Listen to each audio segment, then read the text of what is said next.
I think the senior counsel, through me, with your indulgence, through the chair. Through me. Yeah, through the chair. Just, I'll give you an opportunity. Okay.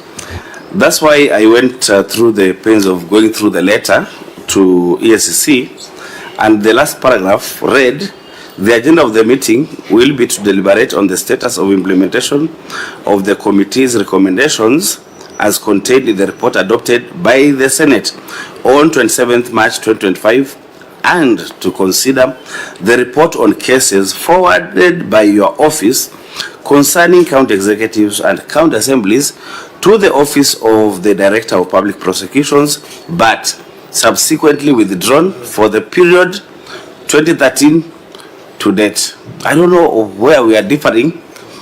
Is it we are different? Is it semantics? Is it but subsequently withdrawn for the period? Chair, you know, if you had agreed with me, we would have made progress with my colleagues. Because what I'm just saying is very simple application. That on part one, where the issues of withdrawal of cases by ODPP, it would be neater and more decent to have ODPP here so that they give us sufficient reason, because the role of Eacc ends at the moment they forward the file to DPP for prosecution. So after that, they will only have the view when the matter is ongoing in court. So that is why I was thinking we can do part 2 and part 3. But when where ODPPs come, you are said we are not dying today, which I believe we are not, then we can come back and invite Eacc and DPP to sit jointly. Then before I give the CEO opportunity, let me before I give the CEO opportunity, you know, there's something that you're confusing me on. You are saying or indicating there is bad blood between the ODPP and Eacc, and you are saying again it would have been neater if Eacc and ODPP were here together, yet they are in bad blood. Would you get details of this meeting if the working relation is also good? Senator Wambua. No, the blood can become good at some point. Now, again, now we're allowed to listen to us. Chair, Mahmoud is listening to you. Both of you are talking about dying. You know, I don't know where that's coming from. Whether you die or you don't die, this committee will continue doing whatever it has to do. Chair, I think let us listen to the Eacc. For the simple reason, again, I will repeat, we chose who to invite, and we invited the Eacc. We could have invited the Eacc and the ODPP. We did not do that. So let's get the information. We have a lot of issues to raise with the Eacc on this report. So we want them to start making the presentation, then we'll take on them on their own report. I think let's listen to the Eacc, Chair. Yeah, and you know, really we forward these reports to Eacc, and our counties and our people have been accusing us of inaction. That's so you call governors, you call assemblies, so what? But we've always told them we don't do investigation.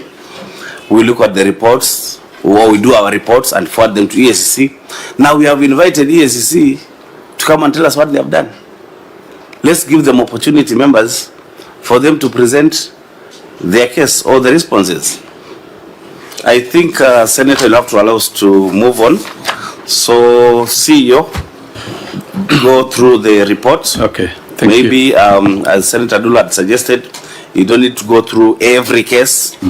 You can look for a way of giving us an overview of what you're doing, and then we see how to progress. Thank you, Chair. Let me say that the cases that we are presenting that were withdrawn are cases that are in public domain. They are in court.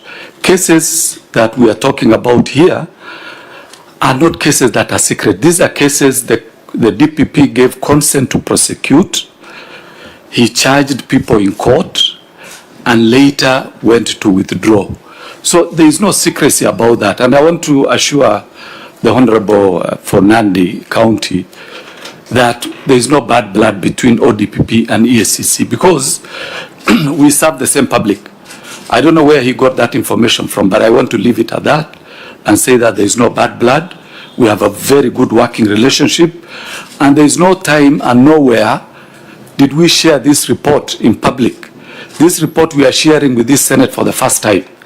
So I just want to make that confirmation that there is no bad blood. This report was not shared with any other party, And then number 3, that these cases are in court.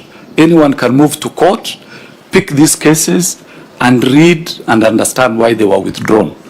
So, Chair, I thought before reading the report, I make those few clarifications. So, Chair, our report is based on the request of this Honorable Committee that we provide report on 2 issues. The first one are cases that were withdrawn after charging, after cases were presented in court by the DPP and were withdrawn by the DPP between 2013 to date, which specifically concerned counties. We are not talking of any other institution. So for that period, we had 18 cases that were withdrawn. And the second table there shows the name of the county and the number of cases that were withdrawn that actually concerned that specific county. So we have the first county, which is Isiolo County, where 3 cases were withdrawn. Makueni 1, Tharaka Nithi 1, Garissa County 1, Turkana 1, Nakuru County 1, Nyeri County 1, Embu 1, Kericho 1. As listed. As listed, the total 18. So the next table there talks about the year when these withdrawals were done. This shows that from 2013 to 2016, there were no cases that were withdrawn. Then, where we had major withdrawals were between 2023, where we had 5 cases, and 2024, 7 cases, 2025, 2 cases. Now, we have provided the specific cases that were withdrawn with the allegation, the details, the court case details, the action by the DPP, Eacc action, and the final column talks about the action by the court. And just as you directed, we may not want to go through each and specific cases unless there is a good reason to do that. I'm willing to go through all of them. Just to say that if you look at case number 1, for example, is the one that talks, the one that concerns Isiolo County Public Service Board, which was withdrawn on 19 September 2023. Then the second one is on Makueni County, is from Makueni County, and the matter was withdrawn on 12 February 2024. The third case, inquiry into allegation of misappropriation of public funds for the construction of Karatina Market in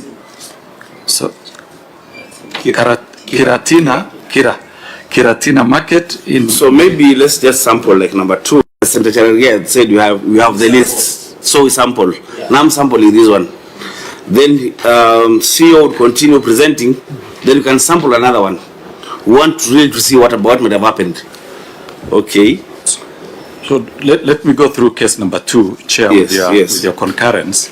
So if we look at the allegation says inquiry into allegations of abuse of office and fraudulent acquisition of public funds by 6 members of Makueni County Assembly and other county assembly officials for a trip to the United Arab Emirates, Dubai, which had been fully funded by then Member of Parliament, Honorable Dr. Patrick Musimba.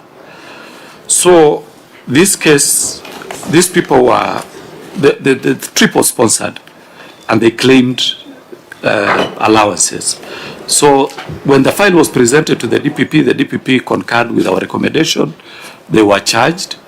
While the case was ongoing, at some stage, if you look at the first paragraph on the court action, the DPP applied to withdraw the case against the 7th accused person, just one individual out of the group. That happened on 13th of February 2023. 1 year down the line, the matter was entirely withdrawn by the DPP. So now that is the scenario we have. When we present a case, the first time, there is sufficient evidence in court as per the decision of the DPP. But as the case goes on, the DPP withdraws charges against one individual and then later decides to withdraw charges against the whole group. So in most of these cases, that is the scenario. So unless you want us in such a case, what is supposed to be the recourse? Does it mean then that witness goes scot-free, yet in your view he was culpable? Of course, once charges are withdrawn against a suspect under Section 87A of this Criminal Procedure Code, that person is set free immediately.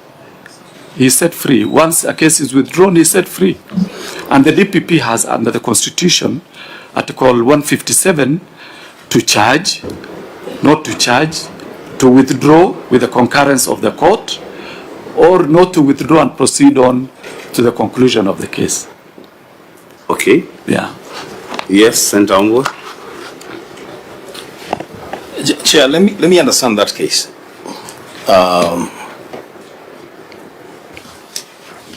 The honorable member of a parliament then sponsored members of the assembly to go to a trip. Yes. Perhaps using his own private money, or I don't know. I don't know whose money he used. And then they were also paid for the same trip by the assembly. Yes.